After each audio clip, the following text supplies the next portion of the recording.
Bonjour, alors bienvenue dans ce hashtag Mon Premier Café.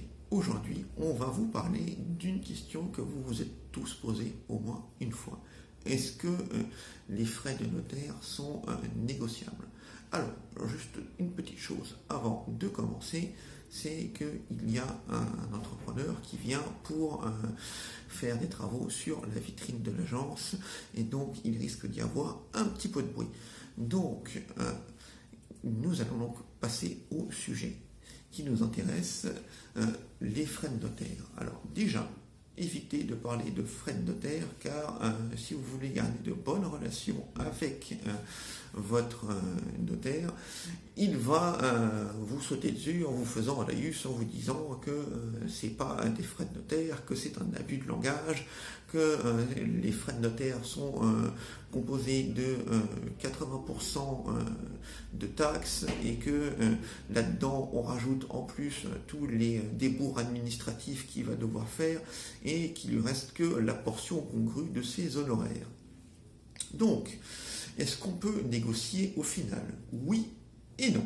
Non, parce que si jamais vous avez déjà essayé de négocier avec l'État, vous savez que l'État ne négocie pas, surtout sur ce qui est des taxes, sur des recettes.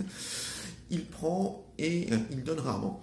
Donc, vous allez me dire, mais qu'est-ce qui reste pour négocier? Est-ce qu'on peut négocier les frais administratifs? Eh bien non, toujours pas, parce que les frais administratifs, eux, ils sont fixés par barème au niveau de la loi, donc là-dessus non plus, n'espérez pas négocier quoi que ce soit. Eh bien, qu'est-ce qui me reste, vous allez me dire? Eh bien, il reste les honoraires purs du notaire, c'est-à-dire ses émoluments. Donc, il y aura une petite possibilité pour négocier, et je dirais négocier, c'est vraiment pas une négociation, puisque depuis la loi Macron, l'État permet aux notaires de baisser, s'ils le souhaitent, les frais de notaire de 10% au-delà de 150 000 euros. Et si jamais il ne le veut pas, eh ben il ne le fait pas. Hein. Soyons clairs. Donc, il y a quand même quelques pistes pour déduire des frais de notaire que l'on va aborder ensemble. Déjà, faites extraire le mobilier, l'électroménager et de l'appartement pour qu'il ne rentre pas dans les frais de notaire.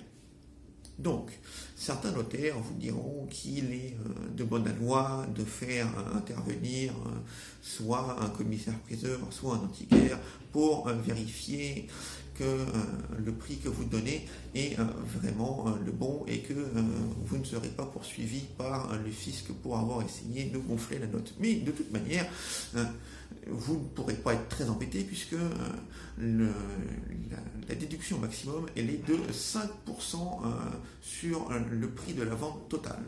Là où vous pourrez jouer également, c'est en faisant sortir les frais d'agence. Donc si les frais sont à la charge de l'acquéreur, ils seront déductibles des frais de notaire. Il y a encore un petit point que l'on peut aborder, c'est acheter du neuf, évidemment, parce que si vous achetez du neuf, les frais de notaire sont réduits, puisque c'est imposé par l'État, et il y a encore un tout petit point qui vous permettrait de gagner quelques euros, et c'est essayer de négocier avec le notaire, car en général, il fait payer le compromis, mais la loi Macron lui permet de ne pas le faire. Si vous y arrivez, c'est très bien, et si vous n'y arrivez pas, eh bien, tant pis, parce que qui ne tente rien n'a rien. Au pire, vous aurez juste un refus du notaire, et puis c'est tout. Hein. Voilà, bonne journée à tous.